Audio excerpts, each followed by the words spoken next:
So in the last lecture, we learned that when we were using our APR service, which is our own service from our bank, we started with the dependency of the credit score service. Now, credit score service is a third-party dependency, and we don't really have any control over it. The code that I've added for the credit score service is just for viewing. You can't really change that. And as you can see, that using their API, it makes a call to this particular URL. This is like maybe a QA URL that they have given us.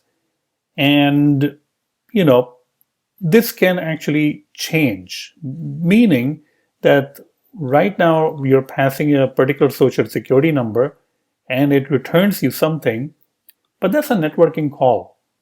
And the networking calls are usually slow. So if you don't have a networking, like if you don't have internet connection, your credit score service may not work.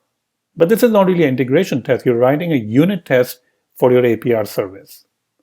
And when you're writing your unit test, then all these third-party dependencies, you should replace them with either stub or mock.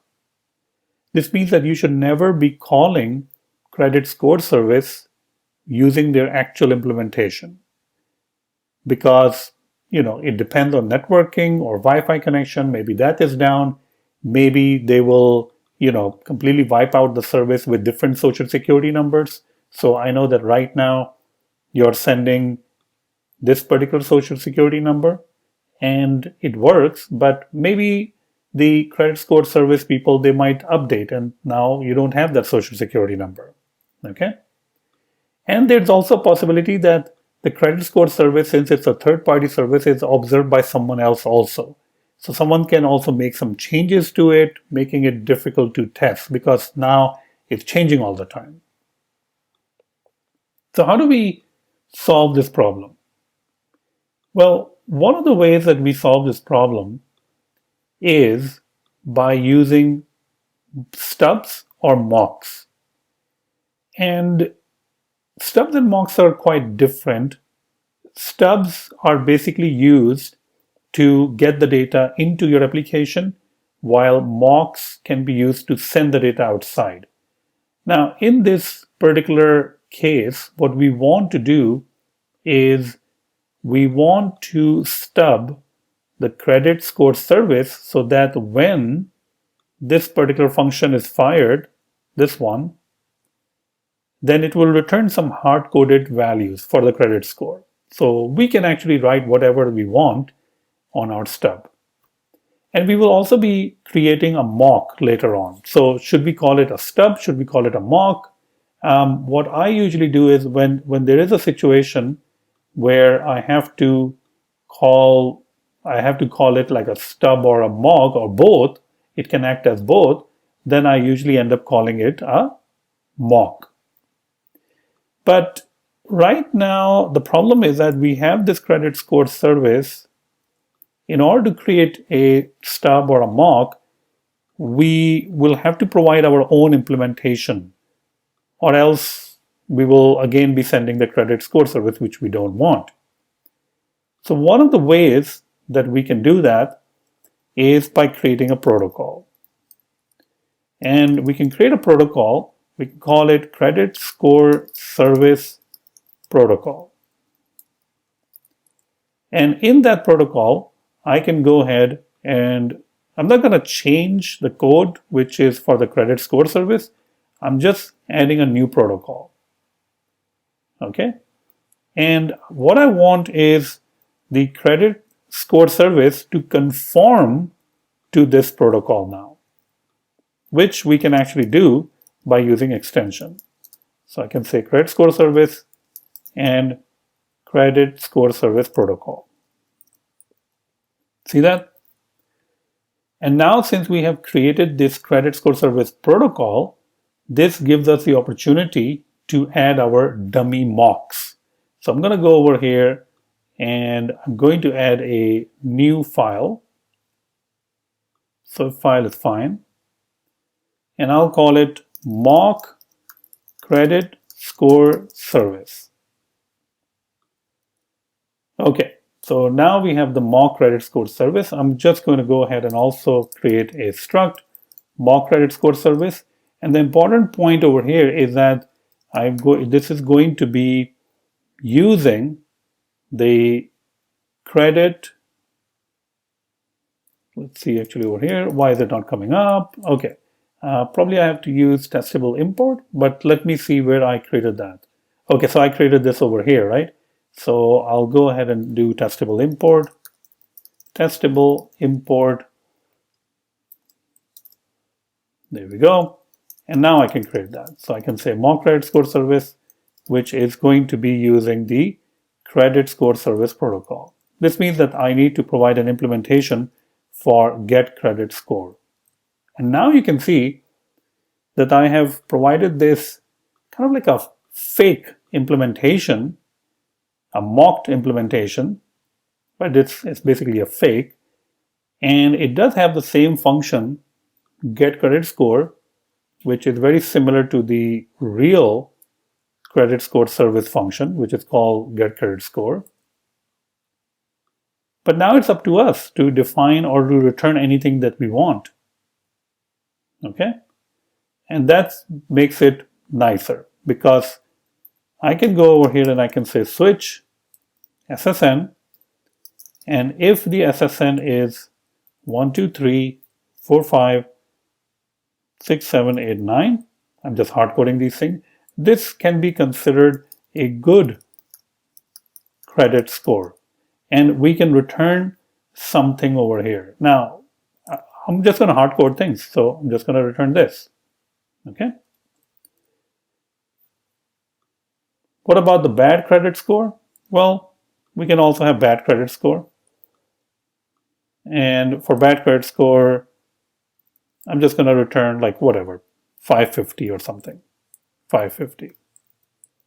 All right. Okay. Then the default one, we'll just return nil. This can be like if you have no credit score. This is great. So now we have a mock credit score service, which has a get credit score function. And all of these things are just hard coded.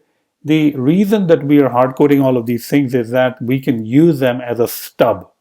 Stub means that when we call get credit score function, we can return some dummy data like this. Okay. And eventually we will be using this as a mock. So that's why I'm also calling it mock credit score service instead of stub credit score service.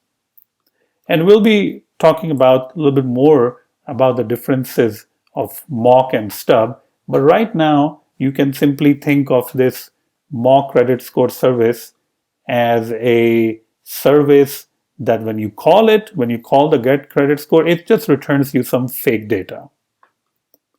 And the reason it returns you fake data is that so that in our API service, we can actually do the real calculation that we wanted to do, which is this part. I'm going to have to update this credit score service to credit score service protocol. And you can see that I can now build the app and it will always, return me a predefined response from our mock credit score service. So that's a good thing. Now I can go back to my API test. And instead of calling with a real credit score service, as you can see, I can change that and I can say mock credit score service. So when we call mock credit score service, it's not really going to go perform a HTTP request because it's just going to be, depending on the social security number you're passing, it's just going to return you the credit score, which is faster. And also, even if you don't have internet connection, it will still work. So we get the API over here. And now we can actually do some testing over here. All right, so let's go ahead and if I run the test, Let's see what happens. Okay, so the test is still passing, so that's pretty good. We can actually make this test a little bit even better by passing arguments. So arguments, and what I am going to do, there we go, is I'm going to pass in the social security number 123, which is like 45, 6, 7, 8, 9, and I'm going to also pass in the expected range. So I can say that the expected range for this is 3, 1, and 3, between 1 and 3. Okay, and I'm going to put this as a tuple, and for the other one I'm going to pass it for a different range. So let's go ahead and add a different range. Then we'll have to update this function. We'll say params. It's going to be a tuple where the first one is a string because that's a social security number, and the second one is a close range of double. From the params, we can extract these things out. We can say SSN, and we can say expected APR range, and we can simply extract it out from the params. This means that we don't really need these two things. So we immediately have now two tests. One is going to give us a good APR range because this social security number is basically, you can see over here, this one will give you a good score of 720. And this social security number, this one, is going to give you a bad score, which is 550.